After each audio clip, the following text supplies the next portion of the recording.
The sound reaches you first, not loud, not sudden, just a low, distant hum, like the faint breathing of the earth itself. It seems to come from beneath your feet.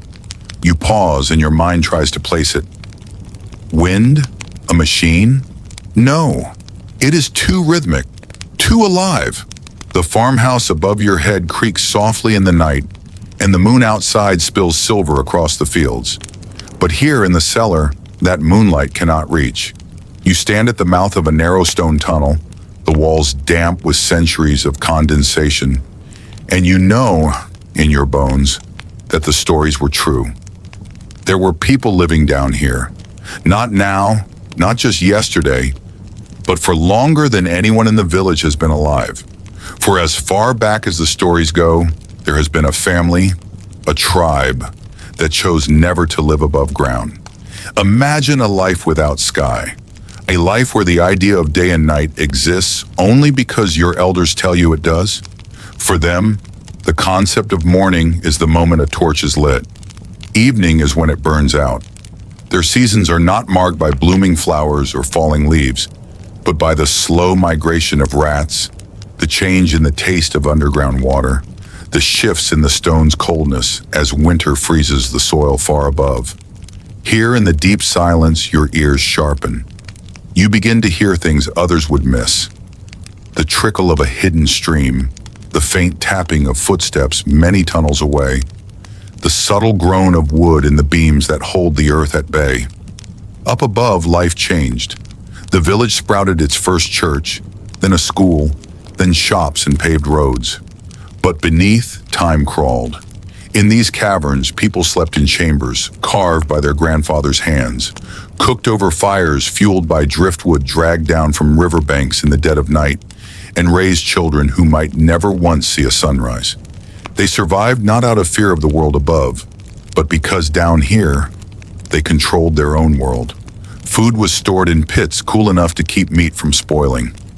Roots and tubers were grown in carefully tended soil brought down from the surface in woven baskets.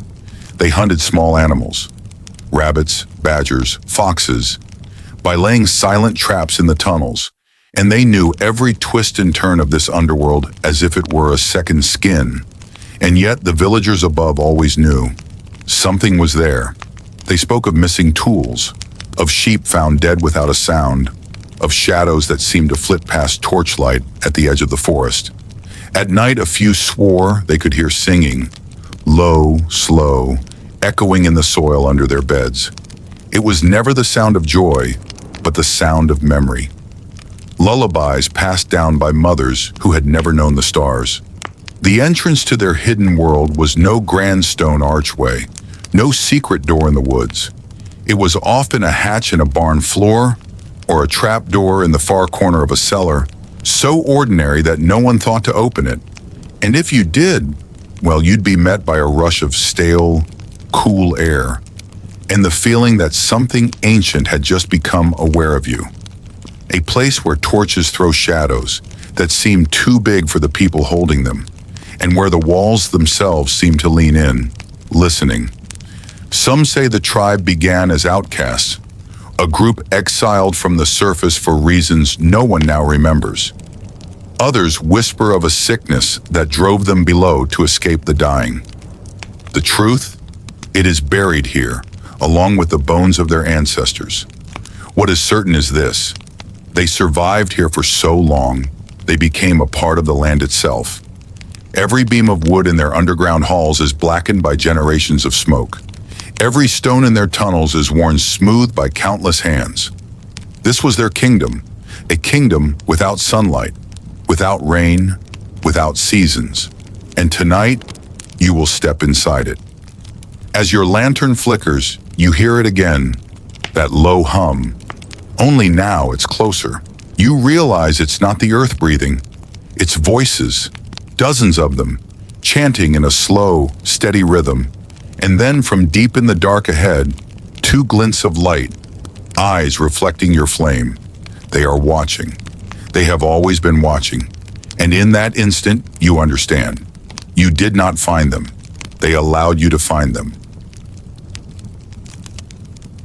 For centuries in a quiet, unremarkable valley far from cities or trade routes, there lived a tribe that rejected the surface world entirely, choosing instead to make their home deep beneath the ground, directly under the houses and barns of unsuspecting farmers. Known only in whispers as the underfolk, they were pale-skinned from generations without sunlight, their eyes large and glassy, their movements slow and deliberate in the dim torchlight of their subterranean halls. Archaeological digs later revealed their underground network, main tunnels tall enough for a grown man to walk upright, branching into smaller twisting passageways and hidden chambers carved from the earth, reinforced with ancient oak beams blackened by smoke. Some rooms were filled with storage pits for strange, bone-white root vegetables found nowhere above. Others were smooth and empty, their purpose unknown. The tribe lived quietly, trading in secret for salt, candles, and cloth through trusted surface neighbors, and in return offering their pale crops and knowledge of the land. They were tolerated, even quietly respected, but never truly known, for no surface dweller was ever allowed to enter their domain. This uneasy peace lasted for decades, until a farmer named Abram Lowe, driven by a mix of curiosity and pride, found a hidden shaft beneath his barn and descended one moonless night. What he discovered was unsettling. Torchlit corridors echoing with distant murmurs, children with wide, unblinking eyes watching from shadowed doorways, and in the deepest chamber, a crude wooden effigy adorned with hair and shards of stone for eyes, surrounded by offerings of bones, feathers, and twisted roots. Before Abram could retreat, he was surrounded, not violently, but with silent, expectant faces, as if waiting for him to speak. He returned to the surface before dawn, pale and trembling, and told no one what they had said to him in that chamber. Weeks later, his farm was abandoned, his belongings left behind, and the shaft under his barn was found filled with stone. Within a generation, the underfolk vanished entirely, leaving behind only the collapsing tunnels, strange artifacts, and a lingering question. Had they simply moved deeper underground, or had they been here all along, watching, waiting, listening through the floorboards of every home above?